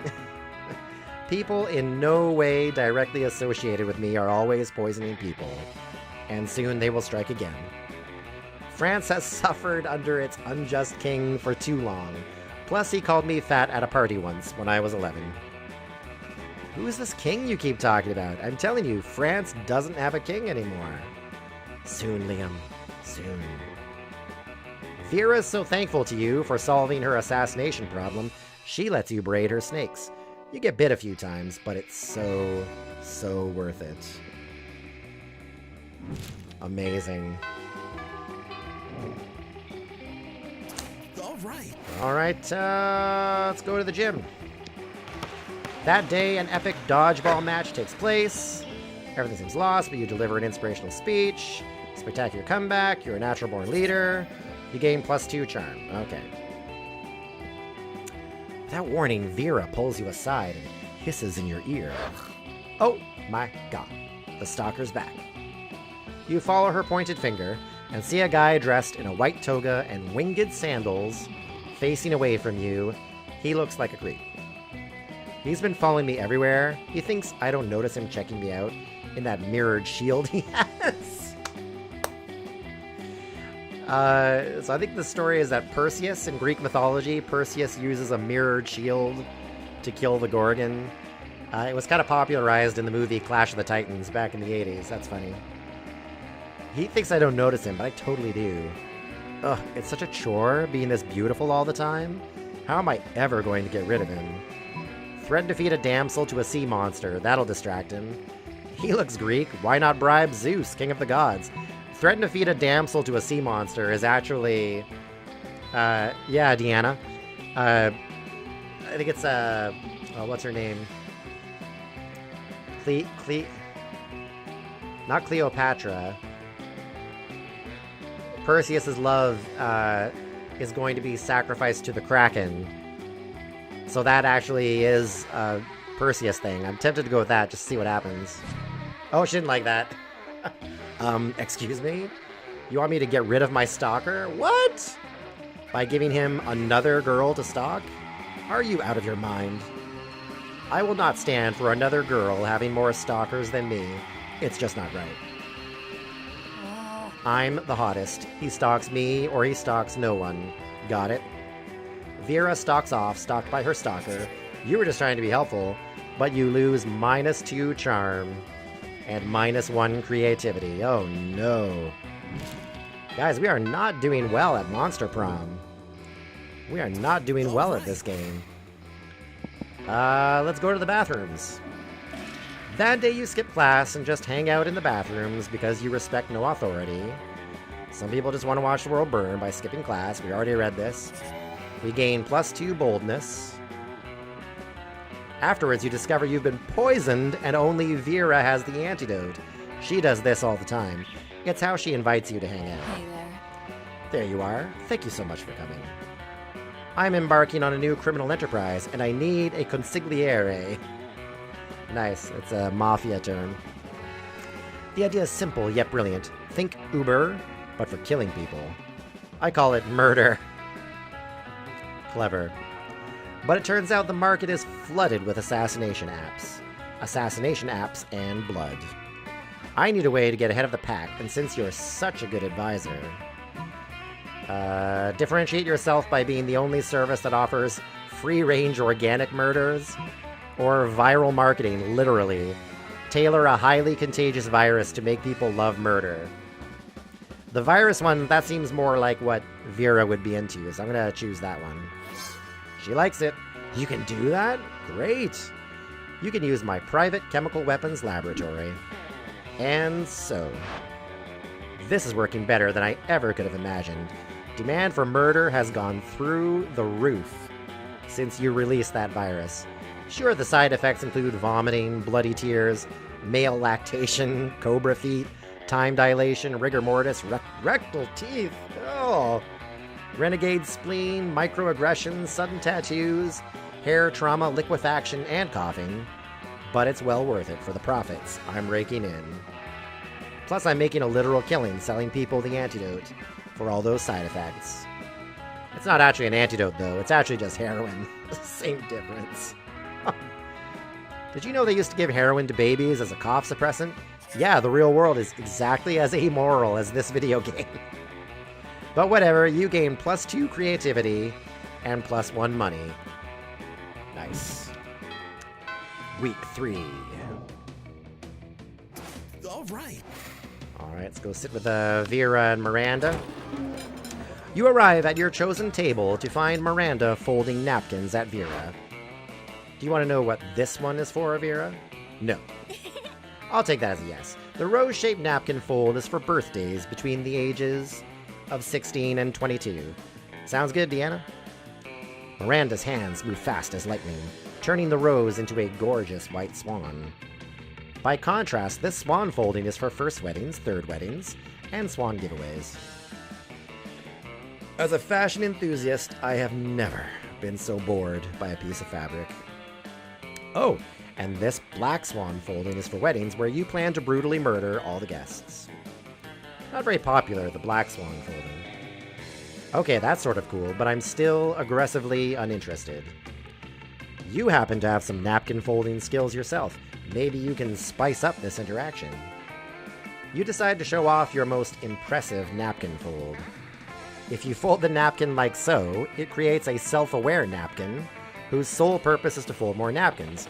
Or, this writhing snake fold is for when it is time to leave Vera alone and stop explaining napkin folds. I'm thinking Vera likes the last one here. Well, that's quite a specific fold.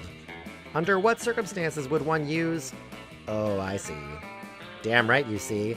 And notice how my whole head is covered in writhing snakes? So basically just assume that don't talk to Vera about napkins time is all the time. Boom, Shikwa, how are you doing? Thanks for stopping by. How are you doing today? It's a year-round festival. People the world over celebrate it by not folding napkins at me. Well, it's not a very elaborate napkin fold, is it?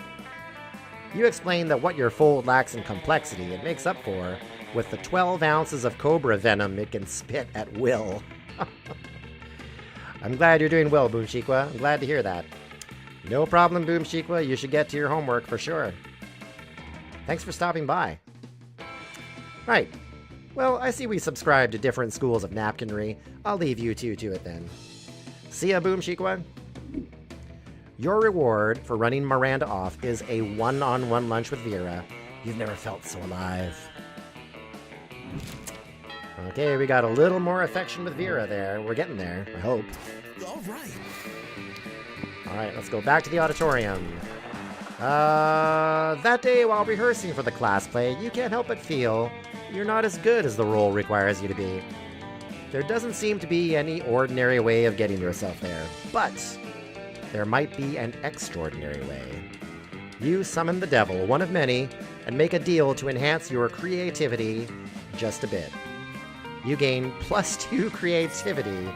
You also lose -3 years of life as your end of the deal, but who cares? They weren't happening in-game anyway. Amazing. You find Vera sulking backstage. She notices you standing there, waiting for an exciting event to happen. Are you in this disaster?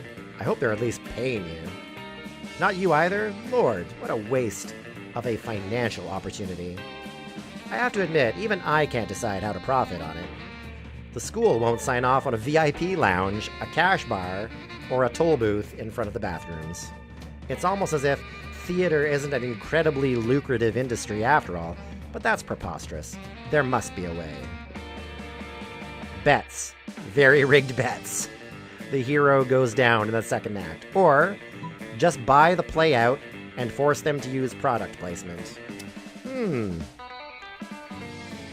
Buy the play out sounds like something more that Vera would be into. Oh. She liked it. You show Vera a slick PowerPoint presentation about potential brand synergies and onboarding metrics. Props, you say? That sounds like a marketing opportunity if I've ever heard one. We can get the broadswords from Royal Vanderbilt Tridents, dressing room mirrors from Nosferatu Cosmetics, and the grand banquet from Scott's Sandwich Stand. And as for costumes, I believe Polly once crocheted a pile of clothes while on spectral meth. You picture Hell's Knights in crochet armor, wielding tridents, with makeup done in front of mirrors that don't work, eating hot dog sandwiches. Yep, this'll go well. You get +2 money and +1 fun. So this time around, my charm is one of my lowest stats going on now. Week 4 in the morning. All right. Let's go to class. That day, you're astonished by some new stuff you learn in class. You thought high school was all about doing stupid shit with your friends and trying to find true love. Who would have thought that class could actually be useful? What a nice surprise. You gain +1 valuable lesson. Good luck trying to use that within the game. And +2 smarts. Between class periods, you discover a severed horse head in your locker. It has a note in its mouth, telling you to meet Vera ASAP. I'm so glad you've come. I have another crime problem which would benefit from your insight. Thanks to your input, murder has cornered the market in app-based assassinations, and yet, the other crime lords don't take me seriously. Just because I'm not a 40-year-old man with a scary scar, those sexist morons think this is just a phase for me. Welcome back, Deanna. Since when did having a killer body and flawless skin disqualify a girl from a life of crime? It's disgusting. How could I show these chauvinist goons what crime really means to me? Come on, think of something. You're my most trusted advisor. Quit crime, they'll come crawling back once they see how bad it is without you. Or write a song about it, I'll help. Writing a song? That doesn't seem like Vera's style at all. I'm thinking quit crime. Quitting crime doesn't seem like... Quit crime! You know, if this advice was coming from anyone other than you, I'd ignore it. But you haven't been wrong yet. I think I've been wrong. Fine, as of today, I'm quitting crime. I'll let the other bosses know. I'm sure they'll be so pleased. A few days later, you're getting a manicure with Vera when she gets a mobile notification and practically screams. Those punks, Gino the Ice Pick and Hungry Mark, invited all the other crime lords to the beach for a barbecue. They're posting pictures on Instagram. They're having so much fun selling heroin and murdering each other without me. Ugh, I wish I was there. I could murder all of them so much better than they're murdering each other. And do you see how Joey the arsonist is cooking those burgers?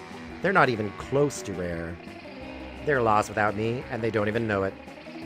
I never should have listened to you. Some advisor you are.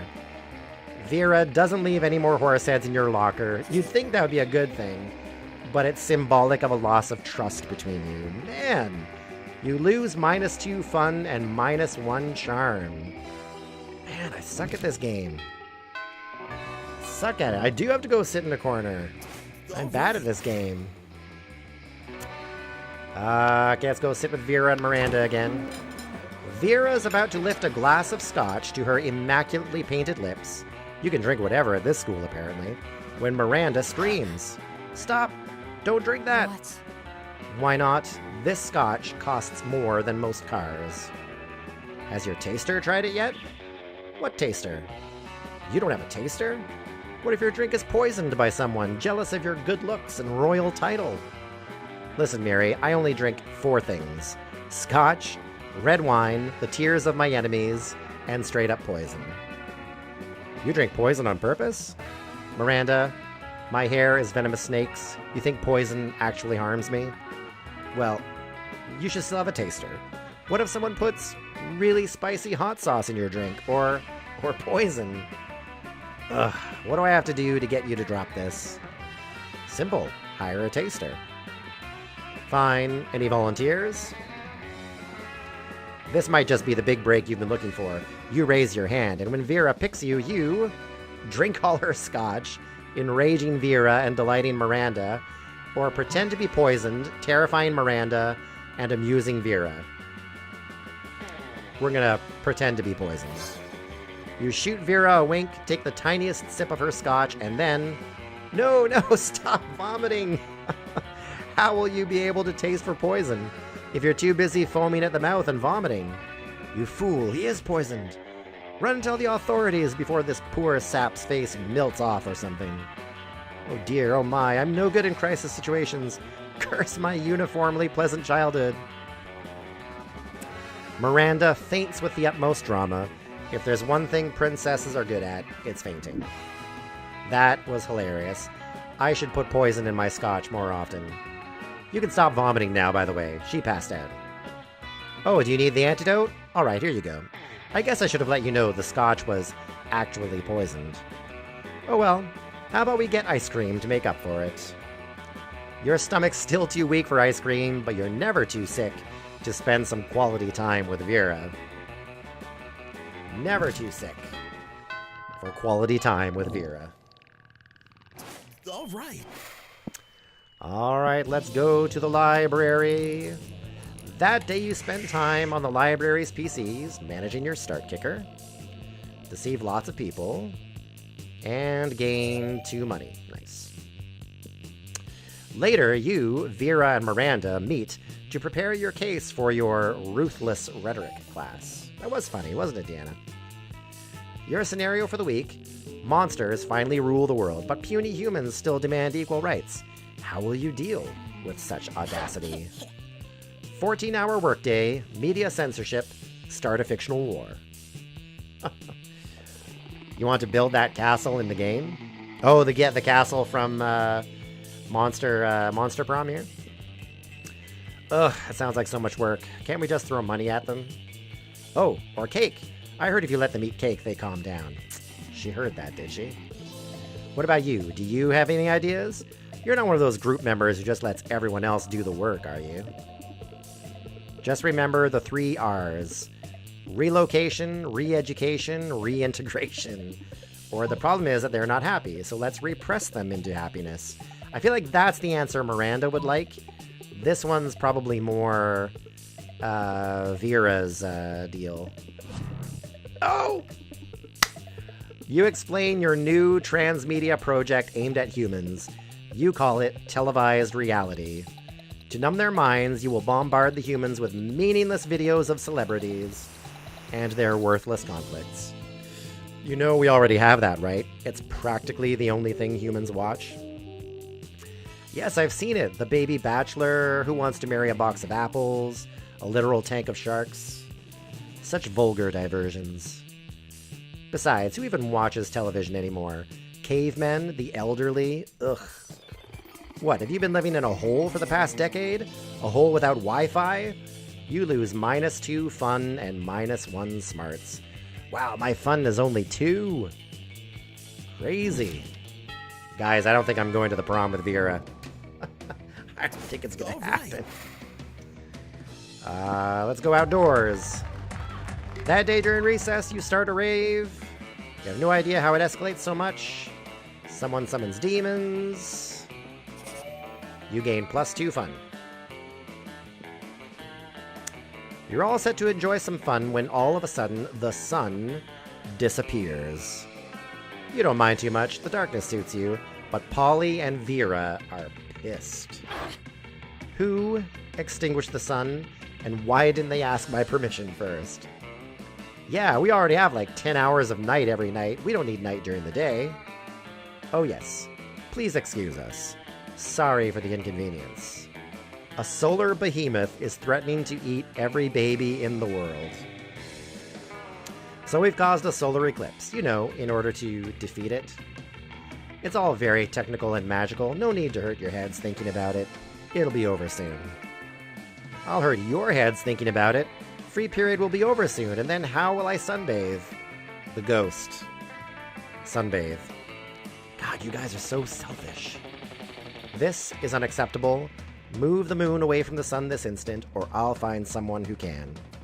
She's looking right at you when she says that. You realize that if you don't step in, this will turn into a full-scale catfight.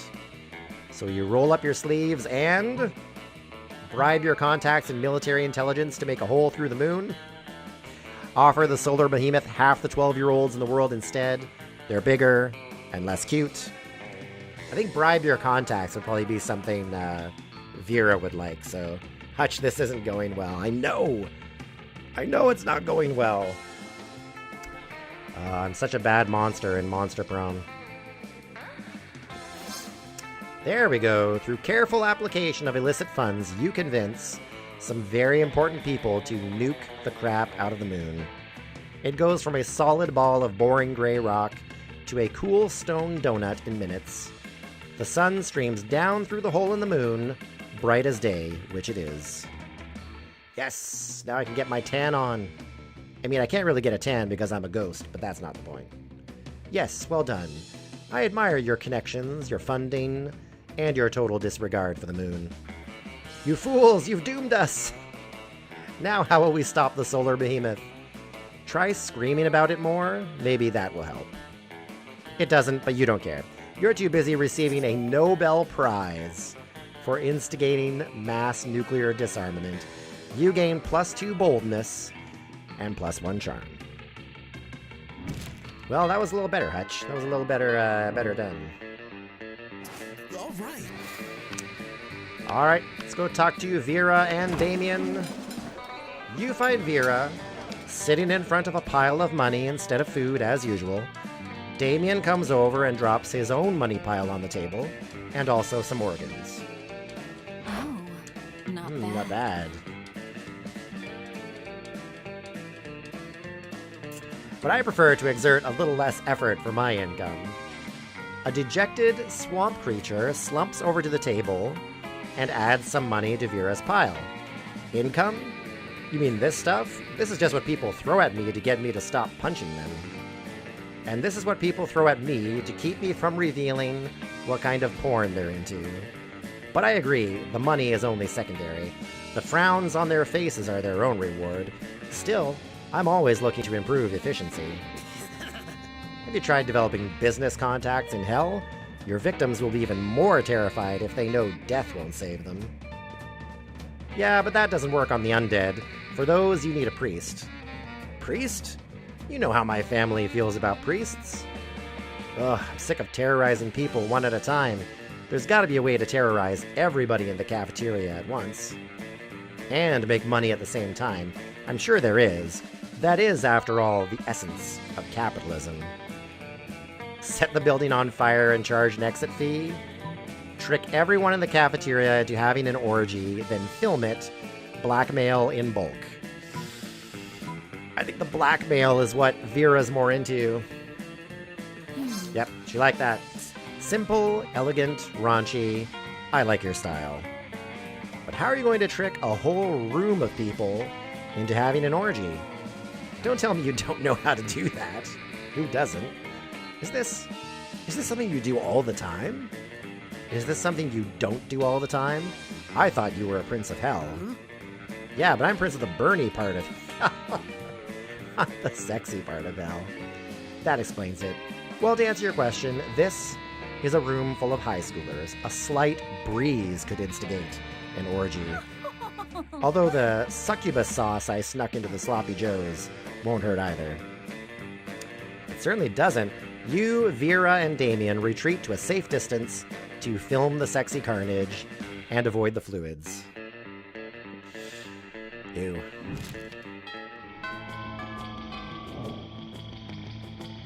All right.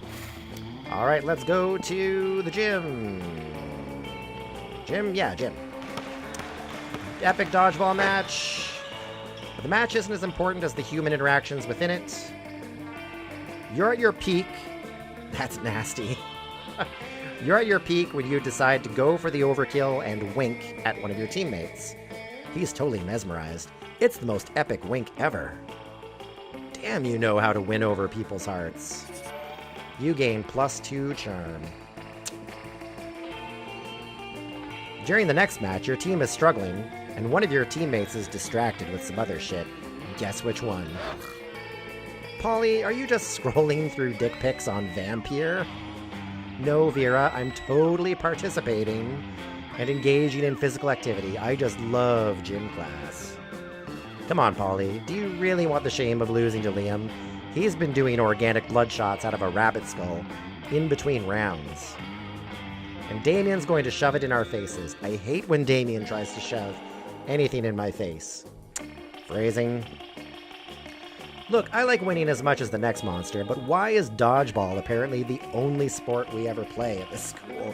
That's true, they always seem to play dodgeball in the gym. Some schools do volleyball in gym, or track and field, or cross-country skiing. But what we have is dodgeball, and I want to win it. When life gives you lemons, you gotta squirt some lemon juice in someone's eye. Totally. Let me just finish editing this selfie. Have you seen this massacre filter? Adorbs. Maybe there's a way to inspire Polly to get on your level and lead you to victory. Wouldn't all of you be happier that way? Distract Polly, smash her cell phone, blame the other team. Don't you see? Dodgeball is just dancing that you can win that. Man, which one would, because I'm assuming I want to choose what Vera's gonna like. Would she like smashing her cell phone, blaming the other team, or just convincing Polly to win? I feel like this would help Polly to win, but I feel like Vera would like the smashing her cell phone better. Not sure? Yeah, I'm not sure either. Ugh, let's go for smash her cell phone. She liked it. You shoot Vera a meaningful look, which conveys your entire plan, because monster skills. Hey, Polly, is that a bag of cocaine someone left on the bleachers? What? Who leaves their coke unprotected? I always keep mine in my bra, so it's close to where my heart used to be. The moment Polly's head is turned, you knock the cell phone out of her hands and place a ball at her feet. What? Polly, it looks like the other team threw a ball that shattered your cell phone. What an unexpected calamity. Are you kidding me? No one messes with my phone. You've never seen Polly like this, and you hope never again to. She's clearly an expert at handling balls. Womp, womp, womp, womp. Soon, the entire opposing team has fallen. It also helps that balls thrown at Polly go straight through her. That'll show him what happens to people who mess with my phone. Good thing that she doesn't know that in this case, people was you. You gain +2 fun and +1 boldness. Nice. Balls. Wah. All right. Okay, let's go to the bathrooms. Skip class and hang out in the bathrooms. On the way there, you run into Mamimi the Oni girl. She offers you some of her weird Japanese energy drink. You take a sip. It tastes crazy as hell. You need to check the contents of this shit. Guarana seed extract, benzoic acid, 50 milligrams of caffeine, and 100 milligrams of boldness? Well, it wasn't bad at all. You gain +2 boldness. Thank Mamimi and proceed to the bathrooms. Nice. You're making your daily protection payment to Vera. I have to pay her protection? When suddenly, everyone, stop what you're doing and look at my majestic visage. The interdimensional prince muscling in on my territory, are you? Not at all, my darling Viperess. I am here strictly in a business capacity. Business, you say? I'm all ears. Except for my snakes, which are all tongues and teeth. It's simple economics, my love. You're an aspiring crime kingpin. I'm a prince. I propose a merger. Ding! Like ding when he winks. A merger of our resources, our minds, our bodies, and our spirits. Not bad. Interesting. Oh no. Vera's getting out her calculator. If she decides this merger is financially viable, good luck asking her to prom. But how will you undermine Vera's confidence in the prince's financial status? Replace all his gold with fish. Steal all his money with your high-frequency trading algorithm, Carl. I'm guessing smarts would be needed for Carl. I like the idea of stealing money. I think Vera would like that better. Replacing all his gold would discredit him, but stealing all his money would make me look better in Vera's eyes, I think. I'm gonna go steal all his money. Dang it! You unleash your pet computer algorithm on the prince's financial network, but you didn't anticipate the warping effects of interdimensional travel. Carl becomes self-aware. Is she gonna merge with the prince now, and I won't be able to ask her to prom? Turns out Carl doesn't like being forced to bankrupt random princes you don't like. Carl doesn't even like you. He teams up with an extra-dimensional insect conglomerate to buy all your clothes and sell them to an army of huge, intelligent wasps. Okay, I know we were talking business just now, but that's going to have to take a backseat to my #1 favorite activity, watching an idiot get stripped naked by giant moths. That'd be me. You love watching idiots get stripped by giant moths as much as the next monster, but it's different when the idiot is you. You lose -2 boldness and -1 smarts. I'm the worst, Deanna. I'm the worst at making these choices. Ugh. Week 6. All right. Ugh. You find Vera and Polly at their table, deep in conversation. All right, business idea. People pay a monthly subscription to prevent me from drugging their food. Business idea. People pay me a monthly subscription to put drugs in their food. Business idea. Price out the cafeteria's current food supplier by selling plastic food. Business idea, nipples. Just nipples? Yeah. Okay. Wait. Business idea. Use clever marketing and food science to create the perfect new diet craze and sell it for an insane profit. That's actually a really good idea. Better than nipples? Yes. We just need to figure out what our new diet product will be. Tapeworms. They're gluten-free, dairy-free, 100% organic, and you can get them for free from sick cows. Meth. It's what's for lunch. So meth did not go over well with Polly last time. Tapeworms? Oh, man, your guess is as good as mine which one to pick.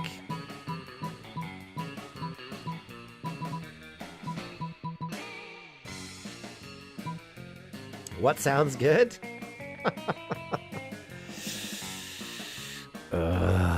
Tapeworms. Whew! We did the right answer. What a delicious idea. But what about for, like, ghosts and stuff? Ghosts want to lose weight, too. We'll just sell ghosts of tapeworms alongside the living ones, naturally. Where are you going to get tapeworm ghosts? Simple. I'll just kill tapeworms with unfinished business, which is pretty much any tapeworm, honestly. They're very ambitious. Awesome, Boo. Well, all of my objections to this plan are solved. Scam away. Soon, Vera's new slender friends, oh wow, slender friends, nicely done, are all the rage in the cafeteria, and she seems to tolerate your presence even more. And everybody's losing weight. It's the evening, the last day before asking to the prom. All right. I don't think we're going to get Vera, but we'll see what happens. Auditorium. That day, while rehearsing for the class play, you do a terrific job at acting. You act so hard that some of your classmates in the audience throw roses at you. 7 roses, to be exact. Damn, roses aren't a valid currency or stat in this game. Anyway, you check your converter app to see if this could translate into something a bit more useful. It seems 7 roses equals 2 creativity points. Sweet. You gain +2 creativity. Soon after, you hurry away to join Vera for an after-school rendezvous. She's arranged a romantic evening at the stock exchange? There you are. I'm so happy you've joined me here that I have momentarily forgotten my hatred for all beings. You... What? You thought we were going to dinner? No, silly. How am I supposed to make a profit at dinner? Your Sims are frozen, Ellie Boop. Oh no. Does it just mean the game has crashed and you just need to reboot it? If you're hungry, just eat some money. There's plenty of it lying around. Look, I invited you here because I wanted to share something really special with you. You see all these people here, these sociopaths screaming at each other in $10,000 suits? You haven't saved in an hour. Oh. That is nasty, Allie. That is bad. That is bad. Yeah, that's why often when I'm playing Sims 4 on my stream, Deanna or some of my other mods will often constantly remind me to save my games. Precisely because of that. This is my family. Well, not literally. I never met my birth parents. It's more like a room full of my worst enemies. But what's family after all but a room full of your enemies? Anyway, enough chit-chat. The real reason I brought you here was to help me make money. Make with the stock tips. You know absolutely nothing about the stock market, but that's never stopped you before. You were building. Oh, usually save every half hour or so? Oh, Allie, that sucks. Buy one of everything. Sell it all. All we need is each other. Oh, she's not gonna like that. She is not gonna like that. And I haven't saved since they were in their apartment. Oh, yikes. Buy one of everything. Yes, one of everything? How could you be so brilliant? If I buy one of every stock, no matter which one gets up, I'll have a share of it. My profits are assured. Wait, what are you doing over there, tearing off that stockbroker's suspenders? Are you? My God, you're even cleverer than I thought. You didn't mean I should buy one of every stock. You meant I should buy one of everything. Sounds good, Allie. I hope that works. And if you didn't mean buy, you meant steal. You, sir, your pants. Give them to me. Don't argue with me. I have snakes for hair. You and Vera dash around the room, stealing suit jackets, gold watches, silk underwear, and a very nice potted plant. I've never felt more alive.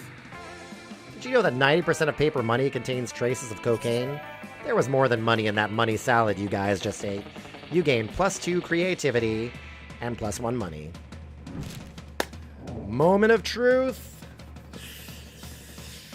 Oh, is she gonna say yes? I don't think she's gonna say yes, but we're gonna try it anyways. Vera. Hey there. Ask Vera to the prom. Yes. All right. You finally pluck up your courage and ask your beloved to go to the monster prom with you. You're asking me to go to the prom with you?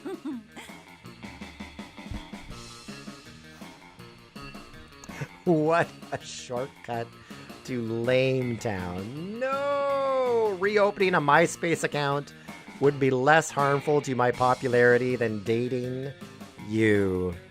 Ugh. I think I just puked in my mouth. Oh no. Prom with you? What a loser. After that, you were forced to abandon your home and join the underground society of sad people who couldn't get a date for Monster Prom. Oh. I know, Deanna, right? Yeah, Allie, that sucks. Sorry about your luck on that, Allie. That's very sad. Which is a fancy way of saying you had to live the rest of your life in the sewers. Gross. Ugh! My goodness. Guys, we suck. We suck at this game. I suck at this game. What's the takeaway they do for this run through? Vera kept being fierce, strong, and stunning. Some haters once said adult life would put that mean bitch in her place. But you know what? Vera ended up making adult life her own bitch. Miranda got a job being princess of her own kingdom, which was actually kind of her job already. Well, you don't see her complaining about it. Scott turned out to be a genius and became the most renowned mathematician in the country. Just kidding, he became an athlete, duh. Still a bit of a simpleton, but as lovable and good-hearted as ever. Sounds good, Allie. Thanks for being here. Catch you later.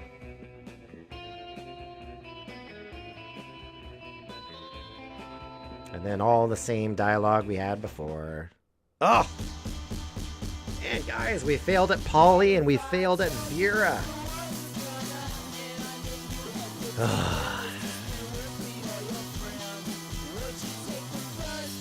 Just not good. I'm just not good at Monster Prom.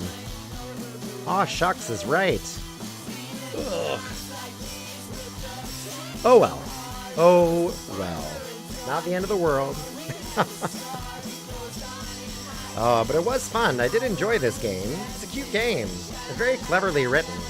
There's a lot of very clever dialogue in it, I thought. Yeah. So thanks, guys, for hanging out for Monster Prom. I might be back on tonight with some more Dead by Daylight. I haven't decided yet whether or not I'm going to do some killer rounds or some survivor rounds.